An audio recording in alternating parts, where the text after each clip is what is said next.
Okay, our next step naman kung paano tayo gagawa ng Sonic account para sa ating copy trading, no? So from your dashboard, i-click po uli natin yung may arrow na yan sa taas, no? Yung menu bar, and then papasok po tayo sa CopyX. Scroll up nyo lang, makikita nyo po yung CopyX. Pag-click nyo ng CopyX, next is po natin i-click yung details. Remember, under Sonic po tayo. Huwag na po kayong magpahanap ng ibang ano diyan, ng ibang strategies. Actually, 59 strategies po 'yan under ng Tag Markets, no? Pero 'yan lang pong pinakamaraming member. Yang Sonic, 'yan lang po tayo. Okay. So, after click details, kailangan makita niyo po yung Sonic na 'yan na may connect. Kung hindi niyo po nakita 'yan, mahina yung internet niyo. Kailangan lumabas po 'yan. Okay? Press connect. Pag press nyo ng connect, ilagay nyo po yung investment na $10 or whatever amount that you want to invest. And then, i-click nyo po yung community token arrow. Okay, tandaan ha, ito muna i-click. Community token arrow. Pag click nyo yan, lalabas po yung code. Itatype nyo po yung Stratify. All capital. All capital. And then, i-click nyo po yung verify. Okay? Pagka-click ng verify, kapag nag-error, mostly nag-error po yan, internet problem ulit. Anong gagawin? Ulit lang. Uulitin nyo lang po yung pagbe-verify. Kasi kanina may nag join sa akin. Sabi niya, coach, error. O sabi ko, ulitin mo. Pag malakas ng internet mo, papasok yan. So, pag-verify, ang next step, lalabas po yung hash GUID. Yan, nakalagay po yan, hash GUID. Palitan nyo po ng promo 24X. Okay? I-type nyo po, all capital. And then, i-click nyo po yung submit. Okay? Pag-click ng submit, magkakaroon nyo ng check. Ito pong box na to, yung dalawa na yan, yung I have read terms and condition agreement, and then click nyo po yung copy now. Ganito po yan. Yan. Magbe-berde po yan. No? Okay. So, pagka copy now, tapos na. CopyX account created. Okay. So, congratulations. Meron ka na pong account sa Sonic. Okay? So, dito po sa strategies, yan, yung may araw yan, sa strategies po nakikita yung inyong investment at yung in-amplify na 24x. Kapag hindi nyo po nagawa yung 24x at pumasok yung account ninyo sa Sonic, magta times 12 lang yun. Kikita pa din naman siya. Kaya lang kalahati, which is yun yung regular account ng Sonic. Okay? So, sa trades naman, dyan po nakikita yung daily trades. Ano ba kasunod natin? Okay. So, pagbalik po natin, no? Dito sa dashboard, ito po yung follower hub. Okay? Yan. Ito po yung sinasabi ko na strategies. Yan po yung investment nyo, $10. And then, balance niya is 24 kasi nga nag-amplify siya ng 24 kaya naging 240. Coach, ano ba yung balance? Ba't ang laki?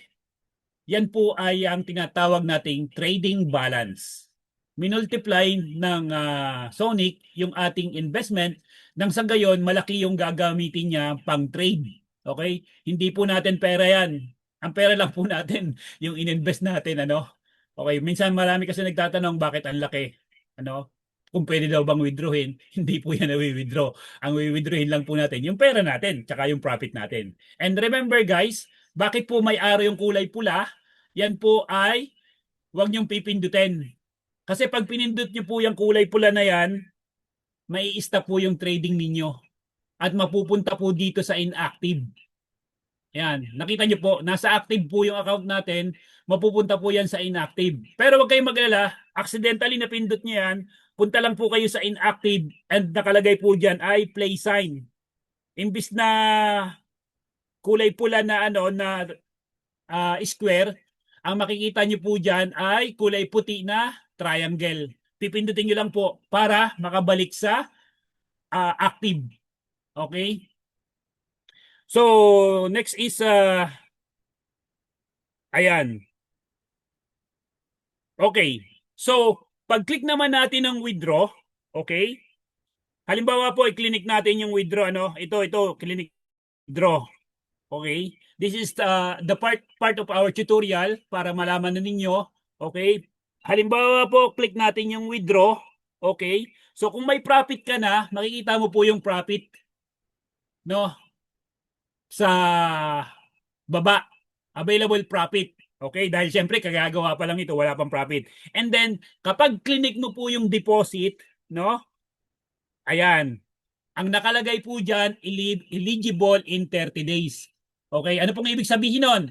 Yung pong ating in-invest na $10 or any amount, yan po ay nakalak ng 30 days. Kapag hindi nyo po dinagdagan or hindi kayo nag-compound or hindi kayo nag-reinvest, bababa po ng bababa yan hanggang sa mag-zero. Maging eligible after 1 month. Pwede nyo na pong ilabas yung capital nyo kung ayaw nyo nang kumita sa tag market. Kung naliliitan kayo sa kitaan sa tag market, pwede po kayong mag-withdraw ng capital. Ay, ayaw ko na, ang liit naman ng kitaan. Okay? Ganun yung iba eh. Labas ko na. Okay. Sa iba yon. Pero sa amin, sa atin, kumikita tayo, ba't ko ilalabas? Eh, kumikita naman. 'Di ba? Eh, tuloy tayo. Ayan. So, yun na po yung ano natin ha. Sa deposit. Okay. Ngayon, ang nakikita nyo naman po na deposit sa baba, ito po yung pag-a-add naman ng account. Or, sorry, pag-a-add ng funds. Pag-a-add ng deposit sa Sonic. O yung magdadagdag ka ng ininvest mo. Halimbawa, gusto mo nang magdagdag ng $90 kasi ang requirements natin $100 para magkaroon kayo ng commission and profit sharing. Diyan po kayo pupunta. Kung nakapag-deposit po kayo sa tag market, kanina yung pinakita ko sa inyo, no, from your wallet, from Binance, from Gcrypto, hindi na po kayo dadaan sa Sonic na gagawa po kayo ng another 24x, no? Kung magdadagdag lang naman kayo. Dito na po kayo maglalagay sa deposit. Hindi po dito ha. Wag po dito. Dito po tayo sa baba. Yan, deposit po yan. Okay. At ito po yung portal, pangalan ng po ano natin ha. Tandaan niyo po, portal.tagmarkets.com. Halimbawa, kasi nanggaling kayo sa email eh. No? Nanggaling kayo sa email, nag-log out kayo. Ang itatype po ninyo sa browser, portal.tagmarkets.com. Okay? At ito pong arrow na yan, yung may square na yan, ay yan po yung ating logout. Okay? So, that's all for now. And stop muna natin yung ano natin kasi hanggang dyan lang po muna. Pupunta po tayo sa pag-withdraw naman. Lilipat po ako sa ano. Lilipat po ako ng account. Sir Eddie, you can cut the tutorial. Thank you.